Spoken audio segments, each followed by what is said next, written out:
Tuhan.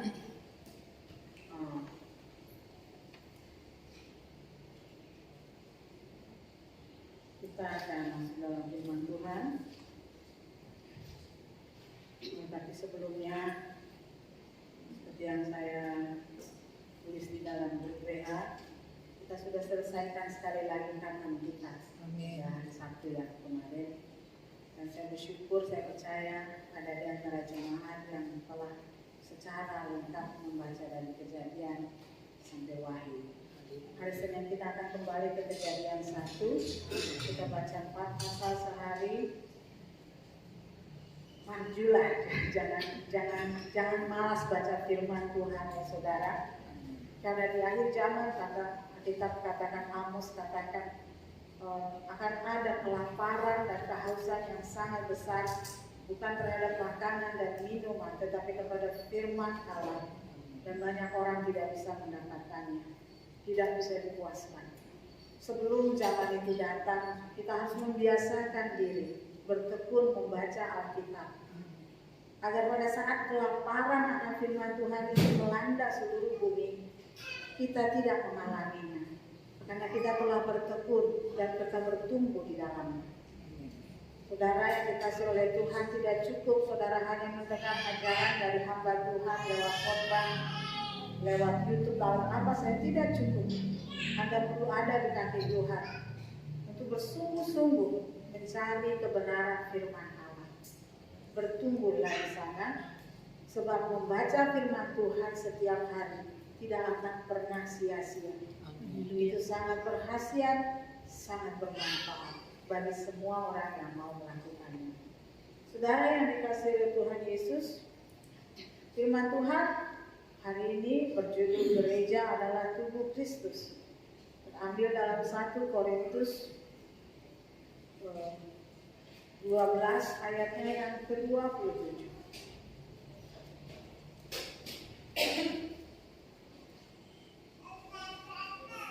Mari kita bangkit berdiri, kita membacanya bersama-sama. 1 Korintus 12 ayat 27.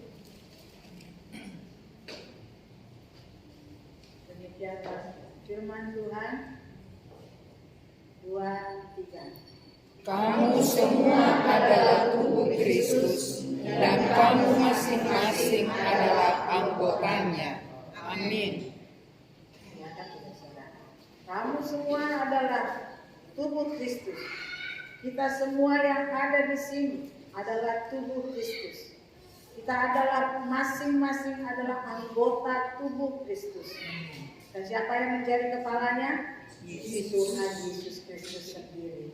Seperti yang tertulis di dalam Kolose 1 ayat 17 sampai 19, demikian firman Tuhan, Ia ada terlebih dahulu dari segala sesuatu, dan segala sesuatu ada di dalam Dia. Ialah kepala tubuh, yaitu jemaat.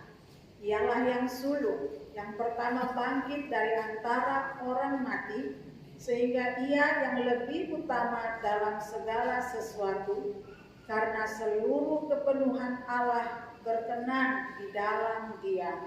Amin. Tuhan Yesus Kristus adalah kepala bagi tubuhnya, yaitu gerejanya, bagi kita semua. Kita semua telah dipilih dan telah menjadi tubuh Kristus. Kita perhatikan di sini dikatakan Dia adalah kepala, Dia adalah yang terutama. Jadi tubuh Kristus itu, saudara yang dikasihi oleh Tuhan, tidak akan bisa hidup jika yang terutama, yang jadi kepala bukan Tuhan Yesus Kristus. Ya, ingat itu. Segala yang terutama, yang terbesar, yang terpenting dalam kehidupan kita sebagai tubuh Kristus hanya Tuhan Yesus. Dan di ayat selanjutnya kita perhatikan, karena seluruh kepenuhan Allah. Seluruh kepenuhan Allah. Apa kepenuhan Allah? Ya seluruh keilahian Allah Bapa. Ya kuasanya, otoritasnya, kemuliaannya, kehendak rencananya yang tidak pernah salah, tidak pernah gagal. Perkataannya yang berasal kuasa yang adalah perkataan Allah diam di dalam Tuhan Yesus Kristus. Oleh sebab itu jika kita adalah tubuh dan Tuhan Yesus adalah kepalanya, maka kita menjadi tubuh yang penuh juga dengan kemuliaan Allah. Sebagai tubuh Kristus, kepenuhan Allah tinggal di dalam kita. Jika kita benar menjadi bagian dalam tubuh Kristus itu. Oleh sebab itu saudara yang dikasihi oleh Tuhan, ketika kita bicara aku adalah tubuh Kristus, maka kehidupan kita yang lemah, yang penuh dengan kedagingan itu sudah tidak ada lagi. Karena kuasa Allah ada di dalam kita. Dia adalah kepala, dia adalah yang utama. Perkataan utama itu harus saudara ingat. Dialah, kepada dia sajalah kita tunduk, kepada dia saja kita menurut, kepada dia saja kita taat. Kita tidak akan berjalan dengan pikiran kita, karena pikiran kita adalah ada pada kepala kita, yaitu Kristus, pikiran Kristus. Itulah yang berlaku di dalam kehidupan kita. Oleh sebab itu sebagai bagian dari tubuh Kristus, engkau harus bertumbuh. Bertumbuh dengan karakter Kristus, karakter ilahi yang penuh kuasa dan sifat-sifat dari kepenuhan Allah itu sendiri. Saudara yang dikasihi oleh Tuhan, banyak orang Kristen salah di dalam menjalankan kekristenannya, sehingga dia tidak menjadi bagian dari tubuh Kristus yang benar. Mungkin dia menjadi orang, ya saya tidak bisa katakan bagaimana, tetapi karena dia tidak memahami betapa besar kuasa yang akan hidup di dalam kita jika Yesus menjadi kepala kita, mereka hidup tanpa percaya kepada Tuhan Yesus, tanpa taat, tanpa tunduk, tanpa mengutamakan Tuhan Yesus. Di dalam Kolose 2 ayat 18 sampai 19 berkata, janganlah kamu biarkan kemenanganmu digagalkan oleh orang-orang yang pura-pura merendahkan diri dan beribadah kepada malaikat serta berkanjang kepada penglihatan-penglihatan dan tanpa alasan membesar-besarkan diri oleh pikirannya yang duniawi. Sedang dia tidak berpegang teguh kepada kepala, dari mana seluruh tubuh yang ditunjang dan diikat menjadi satu oleh urat-urat dan sendi-sendi menerima pertumbuhan ilahinya. Jadi banyak orang-orang Kristen saudara yang dikasihi oleh Tuhan, ketika mereka menerima Tuhan Yesus, mereka percaya mereka sudah dibebaskan dari ikatan maut dan dosa. Mereka saudara tidak hidup, tidak berpegang teguh kepada kepala, sehingga tidak terjadi pertumbuhan yang dikehendaki oleh Allah. Ya, tidak menerima, kata perhatikan di dalam ayat 9, tidak menerima pertumbuhan ilahi. Anda tidak hanya lahir kamu bertumbuh, bertambah besar, bertambah gede, tambah gemuk, dan tidak. Itu badani. Tetapi secara rohani kita harus mengalami pertumbuhan ilahi, pertumbuhan kepada Kristus. Mengapa mereka tidak mengalami pertumbuhan? Alkitab katakan digagalkan. Mereka kemenangannya menjadi gagal. Kemenangan yang sudah Tuhan berikan kepada kita, saudara ingat, itu bisa digagalkan. Digagalkan oleh apa? Oleh segala rupa-rupa kesesatan. Mereka pura-pura beribadah. Mereka berkanjang pada penglihatan-penglihatan. Ya, dan membesar-besarkan diri oleh pikirannya yang duniawi. Karena Kristen yang sangat daging, Kristen yang duniawi, bagaimana dia bisa menerima pertumbuhan ilahi? Bagaimana dia bisa menerima karakter Kristus dalam hidupnya? Kalau dia tidak berpegang teguh kepada kepala. Siapa kepala kita? Yesus. Kepala itu Tuhan mengikat kita, Tuhan menunjang kita dengan segala apa yang digambarkan sebagai urat dan sendi. Artinya apa? Kita menjadi kesatuan bersama dan kesatuan dengan Tuhan Yesus Kristus. Gereja harus sebagai tubuh Kristus harus memperhatikan benar hal ini. Saudara harus ingat hal ini. Engkau dipanggil untuk menjadi bagian dari tubuh Kristus. Itu artinya Tuhan sedang mempersiapkan kepadamu segala kuasa dan kepenuhan ilahi di dalam kehidupanmu. Sehingga engkau menjadi orang-orang yang kuat, yang bertindak dan berbuat seturut dengan apa yang Tuhan kehendaki. Engkau benar-benar menjadi orang-orang pemenang. Kemenanganmu tidak akan digagalkan jika engkau mengutamakan Tuhan Yesus di atas segala-galanya. Gereja atau anak-anak Tuhan sebagai tubuh Kristus harus benar-benar tunduk kepada kepala yang adalah Tuhan Yesus. Ya. Saudara yang dikasih oleh Tuhan Yesus sebagai tubuh Kristus, sebagai tubuh Kristus, Tuhan memberikan karunia berbeda-beda, fungsi-fungsi berbeda-beda bagi kita, peran yang berbeda-beda. Tetapi kita adalah tubuh Kristus. Oleh sebab itu, gereja Tuhan sebagai kesatuan, sebagai tubuh Kristus memiliki ciri. Yang pertama adalah kesatuan roh. Kesatuan roh digambarkan di dalam 1 Korintus 12 ayat 12 sampai 13. Karena sama seperti tubuh itu satu dan anggota-anggotanya banyak, dan segala anggota itu sekalipun banyak, maaf ya saudara, masih norak saya pakai.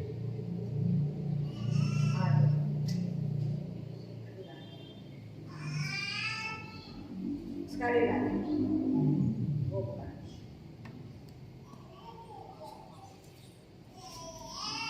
1 Korintus 12 ayat 12 sampai 13. Karena sama seperti tubuh itu satu dan anggota-anggotanya banyak, dan segala anggota itu sekalipun banyak merupakan satu tubuh, demikian pula Kristus.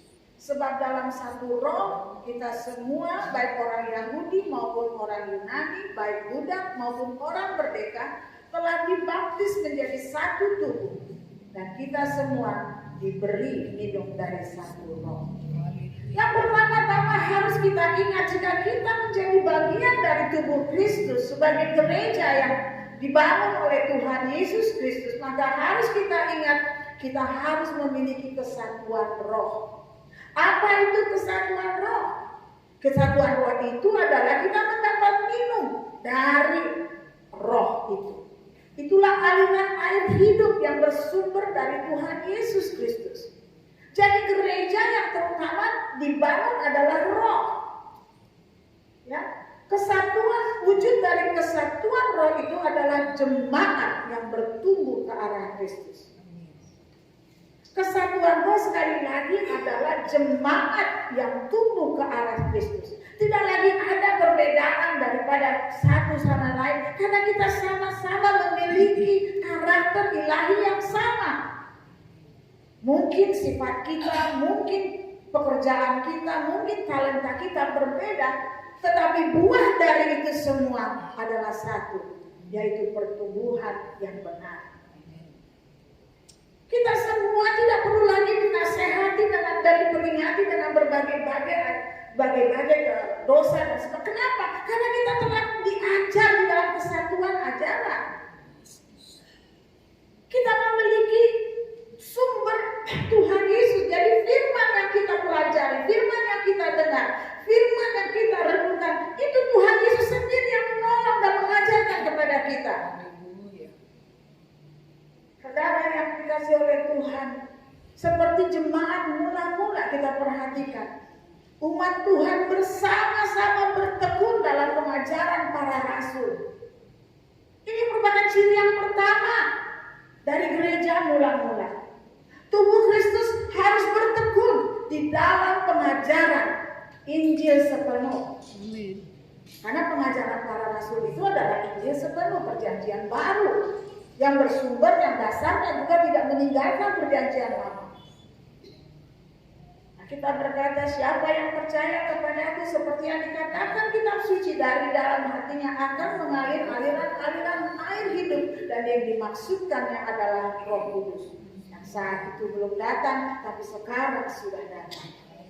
Oleh sebab itu, mengapa gereja kita mendorong untuk kita semua berhatam dari Kejadian sampai Wahyu? Jangan lupakan Kejadian, jangan lupakan Maliaki, jangan lupakan Wahyu, dan lakukan itu. Bertumbuhlah dan mohon. Saya percaya, makanya saya katakan Kalau dia kelakuannya seperti itu. Maka saya jawab, saya juga heran kenapa orang baca Alkitab setiap hari kelakuannya masih seperti itu. Walaupun saya tidak mengerti apa yang dimaksudkan dengan seperti itu. Tidak ada kesia-siaan jika kita bertekun membaca firman Allah. Tetapi ketika kita membaca firman Tuhan, mulailah dengan meminta kepada Tuhan, singkapkanlah firman-Mu bagiku. Karena hanya Engkau ya Tuhan yang dapat mengajarkannya kepada aku. Sehingga kita tidak mengartikan firman Tuhan dengan pikiran kita sendiri. Kita tidak mengartikan firman Tuhan dengan kelemahan kita. Tapi kita mendapat kekuatan dari Tuhan. Banyak orang saudara yang dikasih oleh Tuhan lebih senang mendengar firman Tuhan yang menguatkan, yang memberikan penghiburan, yang memberikan kelegaan. Itu baik. Tetapi di sisi lain firman Tuhan juga ada peringatan. Jika kau melakukan ini kau mati, jika kau melakukan ini kau akan terkutuk. Dan itu semua adalah gambaran tentang sifat Allah yang juga harus menjadi sifat kita. Bagaimana kita bisa bertumbuh menjadi kesatuan roh jika kita meninggalkan firman Tuhan? Kita tidak suka membaca Alkitab. Saya merasa berat, saya merasa capek, saya tidak punya waktu. Hai, saya katakan jika engkau tidak bisa memiliki waktu, itu bukan salah firman Tuhan. Jangan kau paksa Tuhan mengerti keadaanmu yang lemah. Tetapi bangkitlah, bertekunlah, setialah, dan mulailah. Tidak pernah sia-sia orang yang bertekun kepada firman Tuhan. Disitulah saudara sebagai kuasa keilahian sebagai kepala akan hadir dalam kehidupan. Minggu lalu saya mendengar kesaksian dari anak saya Yael. Dikatakan, apakah kau mengasihi Tuhan? Ya, bagaimana? Dan dia bercerita dalam kata-kata yang sederhana. Dulu tante, terus terang saya baca firman sahabat, saya nggak ngerti apa segala macam. Ya, tapi ya papi sama mami juga selalu ajarkan membaca. Tapi sekarang setelah saya mengenal Tuhan Yesus, saya merasa dikuatkan, saya lebih mengenal, saya lebih percaya. Dan itu kebahagiaan buat saya.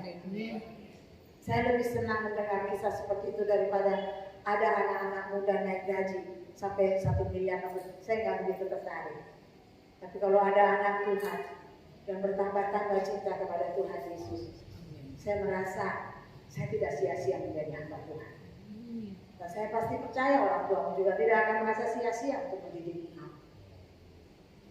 Dia berkata-kata sederhana itu, saya menjadi mengerti, saya menjadi terbuka. Itulah yang disebut dengan bertumbuh. Awal mula memang berat, tapi kau lawan itu. Karena apa? Karena aku adalah tubuh Kristus. Aku mau menjadi seperti apa yang Tuhan kehendaki. Karakter ilahi harus ada di dalam kehidupanmu. Aku tidak bisa melawan kedaginganmu jika roh Allah tidak ada di dalam kehidupanmu. Aku tidak bisa mengalahkan kedaginganmu jika engkau tidak bertumbuh di dalam kebenaran firman Allah. Saudara yang dikasih oleh Tuhan, sekali lagi ciri dari jemaat mula-mula adalah bertekun di dalam pengajaran para rasul. Kita bersyukur sekarang sudah ada kaum pria, ada kaum wanita, ada kaum muda remaja, ada sekolah minggu. Kita bersyukur setiap kita bisa mendapat akses mendengar firman Allah. Walaupun firman Tuhan yang ditebarkan di tempat ini mungkin tidak terasa heboh, tidak terasa hebat karena kita adalah orang-orang sederhana di dalam cara berbicara dan menyampaikannya. Tapi saya percaya jika Tuhan yang mengizinkan, Tuhan yang memakai, itu akan mendatangkan kuasa. Haleluya. Untuk membentuk karakter kita menjadi karakter Kristus, karakter Tuhan. Saudara yang dikasih oleh Tuhan, orang-orang yang dalam kesatuan roh saudara, kita akan lihat di dalam 1 Korintus 1 ayat 10 sampai 12. 1 Korintus 1 ini banyak bicara tentang tubuh Kristus ya. Jadi kalau saudara punya kerinduan, baca ulang 1 Korintus ini. Ya. Nah, kita lihat. Tetapi 1 Korintus 1 ayat 10 sampai 12. Tetapi aku menasihatkan kamu saudara-saudara demi nama Tuhan kita Yesus Kristus, supaya kamu setia sekata dan jangan ada perpecahan di antara kamu, tetapi sebaliknya supaya kamu erat bersatu dan sehati sepikir. Sebab saudara-saudaraku, aku telah mendengar, aku telah diberitahukan oleh orang-orang dari keluarga Chloe tentang kamu, bahwa ada perselisihan di antara kamu. Yang aku maksudkan ialah bahwa kamu masing-masing berkata, aku dari golongan Paulus, atau aku dari golongan Apolos, atau aku dari golongan Kefas, atau aku dari golongan Kristus. Kesatuan roh saudara yang dikasih oleh Tuhan ditandai tidak adanya perpecahan. Kesatuan roh akan membuat jemaat ini sehati, sepikir, bersatu. Tidak ada perbedaan. Ya, tidak ada yang lebih rendah, tidak ada yang lebih tinggi, tidak ada golongan-golongan, kelompok-kelompok. Tidak ada. Ya. Ketika saya masih kanak-kanak dulu saudara, ya karena dari kecil saya sudah di sini saudara. Ya, saya melihat masih ada kelompok-kelompok. Ketika saya memulai ibadah memulai pelayanan dulu, ya sebelum saya menjadi pendeta muda, saya rasa waktu itu ada perpecahan yang seperti merayap di dalam saya rasakan perpecahan. Sampai ada orang yang menelpon kepada saya, katakan itu ada orang Batak melahirkan, kita sama-sama pergi ke rumah dia. Kita bawa makanan, kita bersyukur, berdoa bersama. Terus, iya tapi kalau ada orang Cina yang melahirkan, nggak ada. Saya bingung saudara, kenapa orang ini berkata, ini racun sebenarnya. Tapi saya katakan, memang di gereja kita ada orang Cina yang baru melahirkan. Siapa? Saya bilang. Tolong ingatkan, nggak ada saudara. Yang baru kawin, yang baru melahirkan, nggak ada sama sekali. Tapi ucapan itu sampai kepada saya. Sebenarnya kamu kalau berbicara, tolong pikir dulu. Dia malu saudara. Kamu bicara kepada saya bisa fair. Tapi kalau kamu bicara kepada jemaat yang lain, kamu bicarakan ini, apa jadinya gereja kita? Perkataan itu dulu masih sering terdengar. Itu sebabnya saya selalu mengatakan 17 Agustus kita berkumpul merayakan kemerdekaan karena kita sama Indonesia. Jangan kau bikin seperti itu, kau dipakai iblis. Dia diam, dia tutup teleponnya, berapa hari kemudian dia datang ke saya, dia minta maaf. Saya lupakan, hati-hati. Kenapa saya sebodoh itu ya? Sendiri ya, dia kamu bodoh. Dia teman dekat saya, sahabat saya, teman saya untuk melayani. Itu ucapan itu muncul karena dia mendengar. Tapi sekarang sudah tidak ada lagi. Haleluya. Semua sama-sama suka arsip dan sama-sama suka mendonan. Tidak boleh ada perpecahan. Pro hamba Tuhan yang ini, pro hamba Tuhan yang tidak boleh. Semua sama. Kalau kita sehati sepikir, itu berarti kita adalah tubuh Kristus. Alkitab bahkan Rasul Paulus berkata perpecahan di gereja di jemaat Korintus itu di mata Paulus itu begitu parah. Kenapa? Karena perpecahan itu sepertinya kalau kita lihat, aku dari golongan Paulus, aku dari golongan Apolos, aku dari golongan Kefas, aku ada dari golongan Kristus. Sepertinya alasan-alasan perpecahan itu benar dan rohani. Tapi apa kata Rasul Paulus kepada jemaat Korintus di dalam 1 Korintus 3 ayat 3 sampai 4? Di situ dikatakan karena kamu masih duniawi. Sebab jika di antara kamu ada iri hati dan perselisihan, bukankah hal itu menunjukkan bahwa kamu manusia duniawi dan kamu masih hidup secara manusiawi? Karena jika yang seorang berkata aku dari golongan Paulus dan yang lain berkata aku dari golongan Apolos, bukankah hal itu menunjukkan bahwa kamu masih manusia duniawi? Ya, kamu masih manusia duniawi.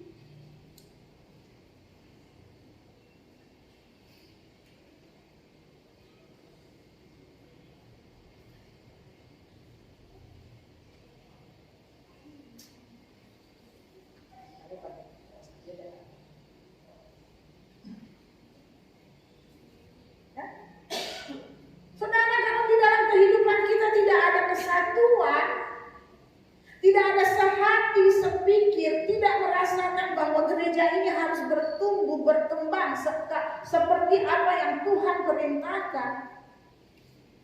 Jika anak-anak Tuhan merasa cukup datang ke gereja dan tidak terlibat di dalam bagaimana bersama-sama memajukan pekerjaan Tuhan di gereja ini, itu berarti tidak sehati sepikir.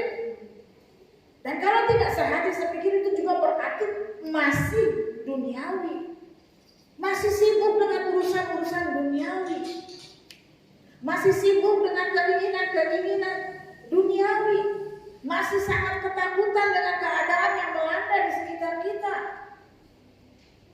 Saudara yang dikasih oleh Tuhan, pandemi berlalu, sekarang muncul lagi. PPKM dan segala aturan mulai diberlakukan lagi. Setiap hari saya selalu dapat WA, entah dari Departemen Kesehatan, entah dari RT, entah dari mana-mana. Vaksin, Anda baru vaksin 2 kali. Kemarin ada tawaran vaksin Sinovac di kecamatan. Saya bilang saya mau ke sana dengan saya mau vaksin ketiga kali. Itu saya bilang, mana tahu itu palsu, dosa. Saudara saya dibilang Sinovac tapi yang lain. Iya deh, nggak jadi. Saya ikut aja. Nanti saya telepon adik saya yang dokter itu. Kalau ada di rumah sakitmu vaksin Sinovac, bilang saya mau ke sana. Saya nggak mau vaksin lain. RNA, no way. Karena sebagai orang dengan latar belakang dokter hewan, saya masih bergaul dengan teman sesama dokter hewan. Saya mau kasih tahu ya, saya bukan membanggakan diri. Orang-orang pintar tentang virus adalah dokter hewan, bukan dokter manusia. Profesor-profesor ternama itu kebanyakan adalah profesor dari dokter hewan. Ya? Nah, jadi saya mengerti ini ada bahayanya menurut penelitian belum selesai. Saya nggak mau. Kalau saudara kuat ya silahkan saja. Saya tidak menghalangi. Tapi saya pribadi, apalagi ibu saya akan larang.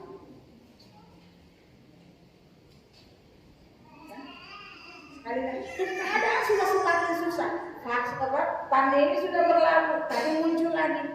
Dan sekarang ada lagi yang namanya resesi ekonomi global yang menghadang di hadapan muka kita. Bukanlah tidak mungkin dalam waktu ke depan akan ada banyak perusahaan tutup. Ada karyawan-karyawan di PHK. Ada kesulitan lagi untuk berdagang. Ada kesulitan lagi untuk membeli. Secupak gandum sedinar, tiga cupak jelai sedinar. Tapi jangan usahakan anggur dan minyak. Pada masa itu saudara, satu cupak gandum itu setara dengan 6 cupak jelai.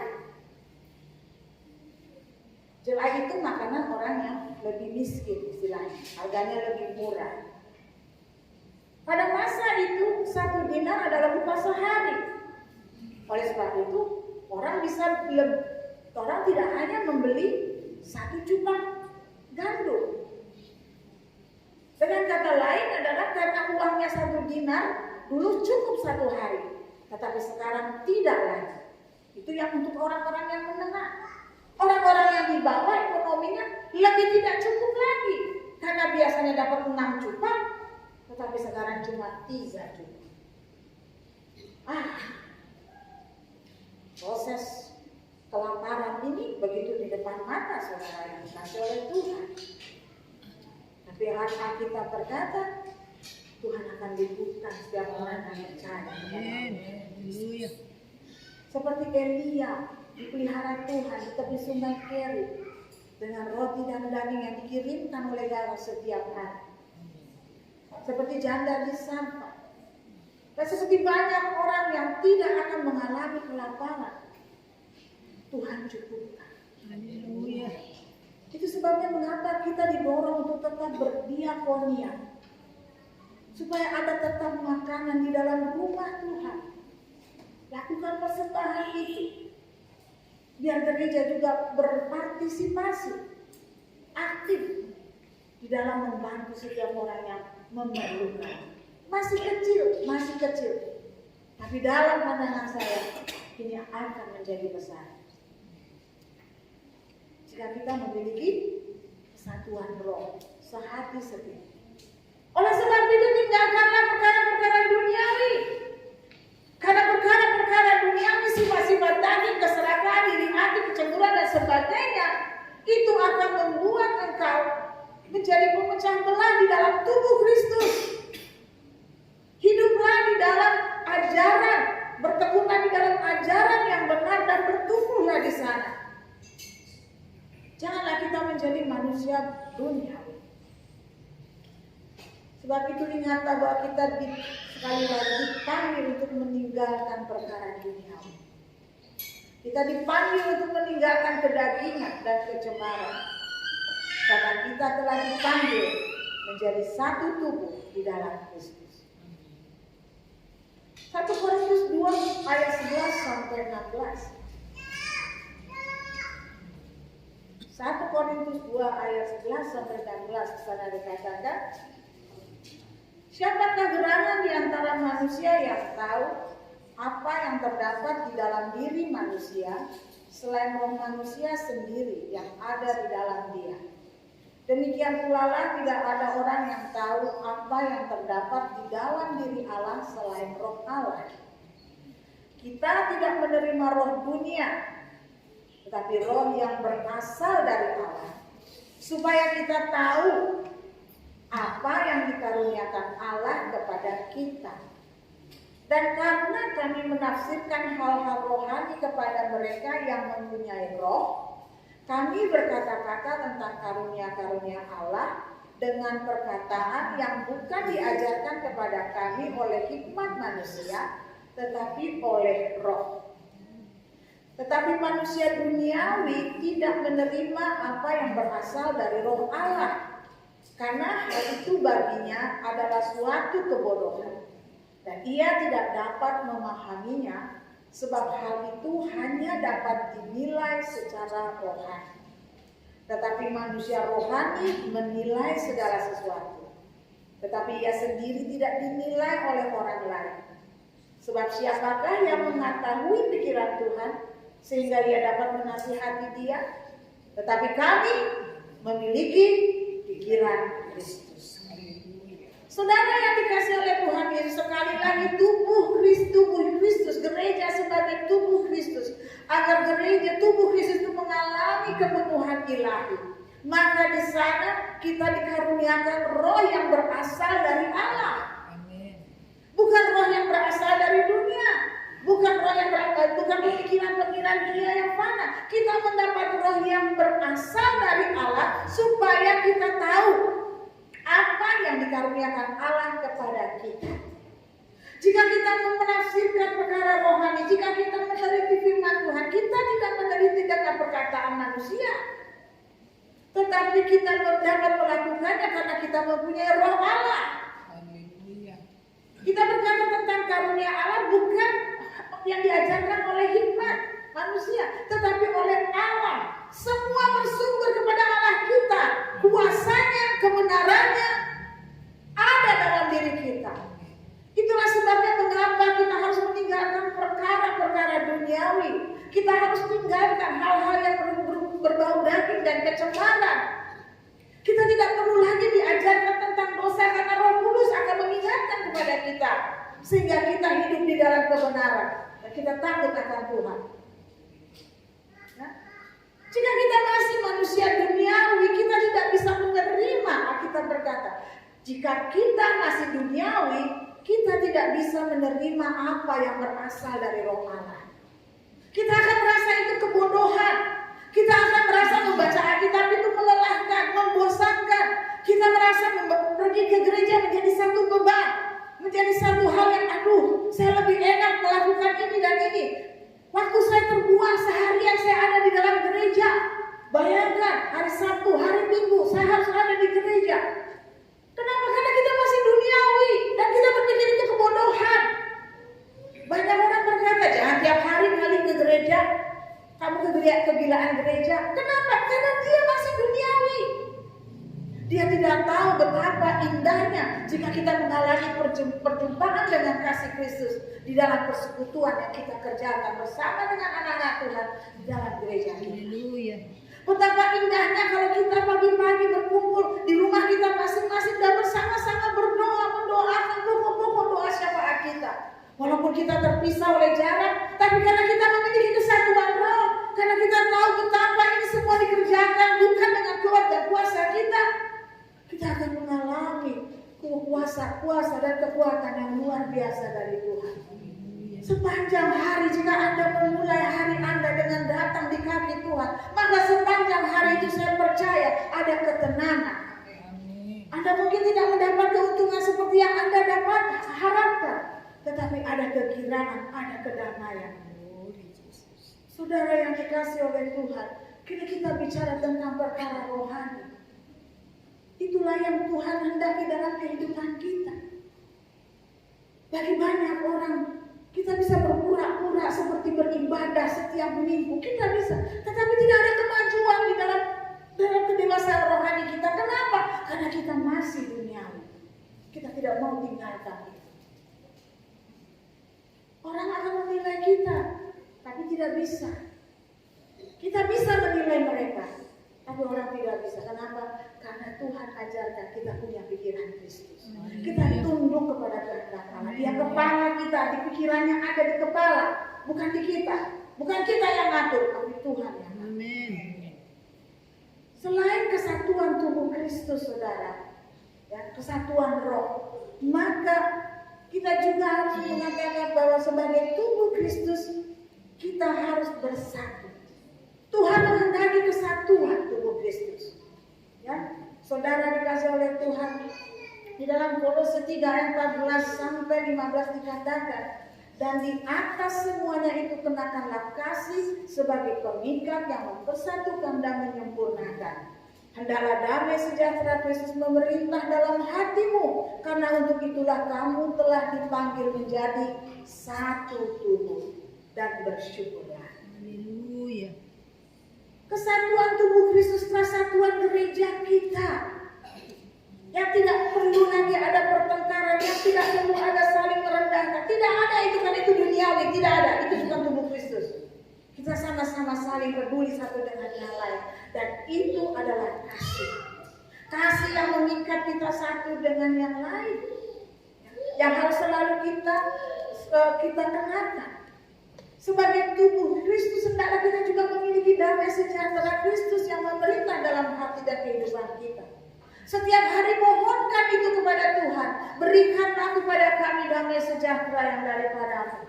Sebab Tuhan Yesus berkata, damai sejahtera Ku tinggalkan kepadamu, dan apa yang Kuberikan kepadamu tidak sama dengan apa yang diberikan dunia kepadamu. Amin. Orang Kristen jangan mencari damai-damai palsu, kesenangan-kesenangan palsu yang ada di luar Tuhan Yesus. Tapi sebagai orang Kristen, carilah damai sejahtera yang sesungguhnya dalam Kristus itu. Karena jika kita memiliki damai sejahtera, kita memiliki segala-galanya. Orang bersedia membayar banyak, jutaan mungkin miliaran seluruh hartanya bisa asal dia mendapat damai. Padahal satu saja kuncinya, dia tunduk kepada Tuhan Yesus. Amin. Biarkan Tuhan bekerja di dalam kehidupan kita. Biarkan Tuhan mengatur kita. Biar firman-Nya kita dengar dan kita taati.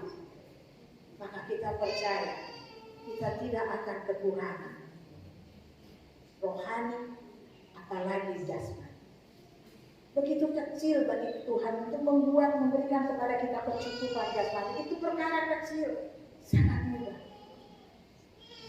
Tetapi untuk perkara rohani kita harus kejar, karena itu lebih utama, lebih mulia.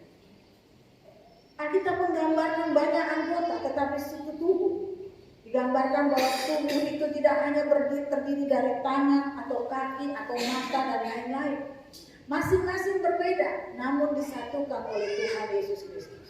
Oleh sebab itu saudara dikasih Tuhan, jika ada satu anggota yang lemah, maka kita harus menguatkan. Jika ada satu anggota yang sakit, maka kita semua turut merasakannya. Jika ada satu anggota yang berduka cita, maka kita juga merasa berduka cita. Jika ada seorang anggota yang mendapat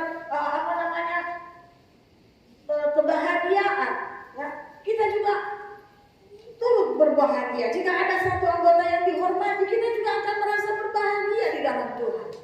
Tuhan ingin kita semua saling memperhatikan, saling mendoakan, saling mendukung satu sama lain. Jangan ada di antara kita yang merasa diri lebih hebat, lebih penting, lebih utama dari yang lain.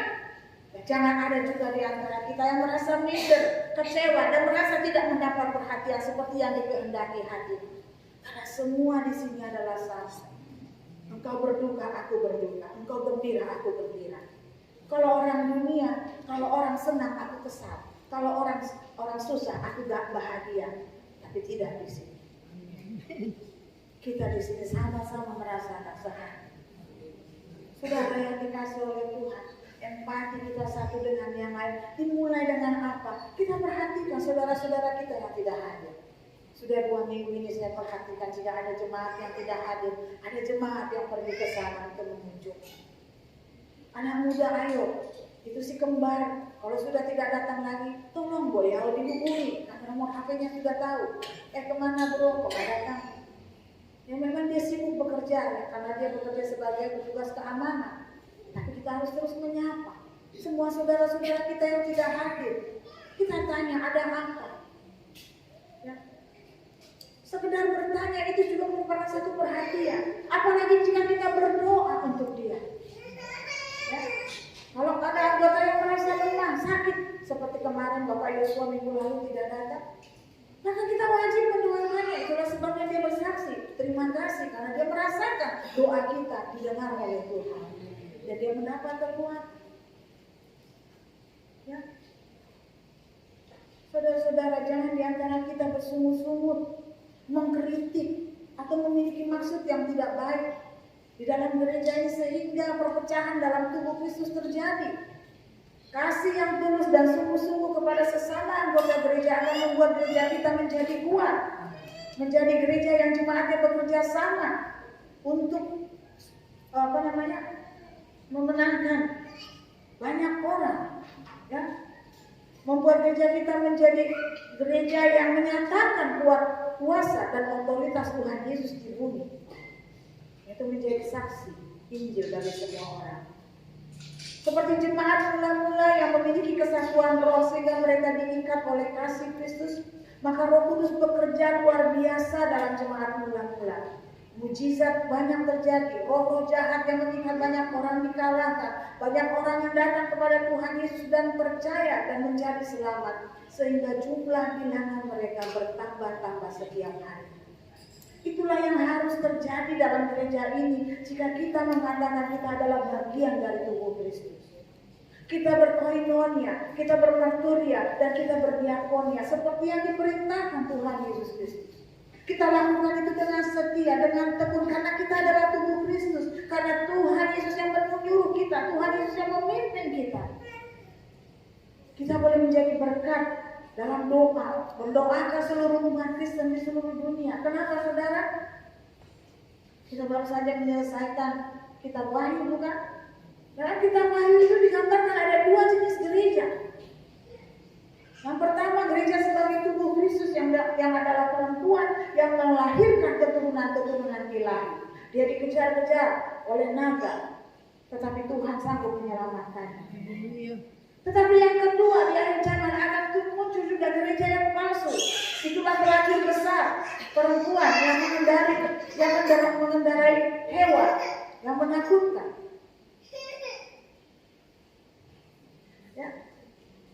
Gereja palsu, di mana semua orang berzina dengan dia, raja-raja, penguasa-penguasa berzina dengan dia, dan mereka memaksa, gereja itu akan memaksa orang-orang untuk percaya kepada iblis dan bukan kepada Tuhan Yesus. kita harus melawan gereja palsu itu. Bagaimana kita melawannya? Dengan kuasa Allah yang turut bekerja di dalam kehidupan kita. Kita melawan itu dengan ketekunan kita, dengan ketaatan kita, dengan mengutamakan Yesus Kristus di atas segala-galanya.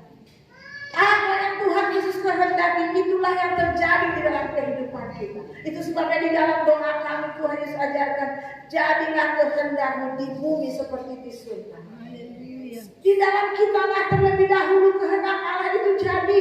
Haleluya. Dan itu terjadi di dalam surga seperti di dalam surga.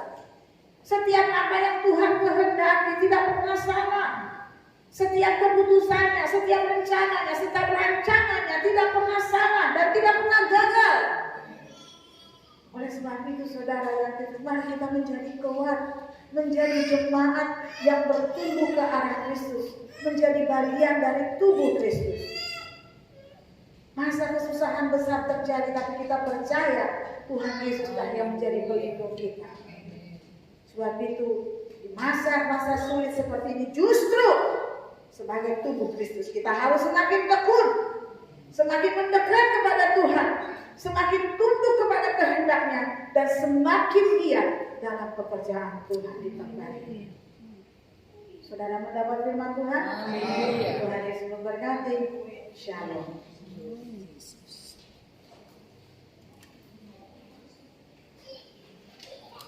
Tanda pujian jadikan